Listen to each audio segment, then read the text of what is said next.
उजनी धरणाची दमदार वाटचाल सध्याला सुरूच आहे. आता धरण 43% इतकं भरलं आहे. नमस्कार, महाराष्ट्र माझा न्यूजमध्ये आपलं सर्वांचं स्वागत आहे. उजनी धरणातून आज पुन्हा एकदा दिलासादायक अपडेट समोर आले आहे.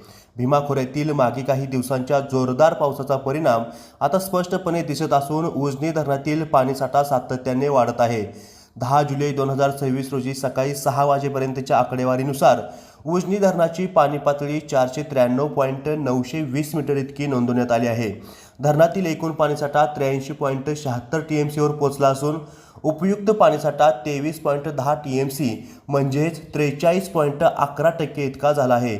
विशेष म्हणजे काल सायंकाळी धरणातील उपयुक्त पाणीसाठा 20.13 TMC होता. अवघ्या 12 तासात आणखी 2.93 TMC वाढ होऊन तो आज 23.10 TMCवरती पोहोचला आहे. यावरून उजनी धरणात पावसाची भर अद्यापही सुरू असल्याचे स्पष्टपणे दिसत आहे. दौंड बंधाऱ्यावरून सध्याला 21,892 क्युसेक वेगाने भीमा नदीतून पाण्याची आवक सुरूच आहे. मागील दिवसाच्या तुलनेत आवक कमी झाली असली तरी धरणातील पाणीसाठ्यात वाढ कायम आहे. आज धरण परिसरात पावसाची नोंद झाली नसून हंगामात एकूण पाऊस 88 मिलीमीटर इतका आहे.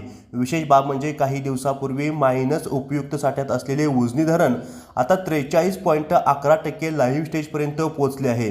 हा वाढता पाणीसाठा खरीप हंगाम, सिंचन आणि पिण्याच्या पाण्याच्या दृष्टीने अत्यंत दिलासादायक ठरत आहे. आता सर्वांचे लक्ष पुढील पावसावर आणि उजनी धरणाच्या आणखी वाढणाऱ्या पाणीसाठ्याकडे लागले आहे. उजनी धरणाच्या प्रत्येक ताज्या आणि अचूक अपडेटसाठी पाहत रहा महाराष्ट्र माझा न्यूज.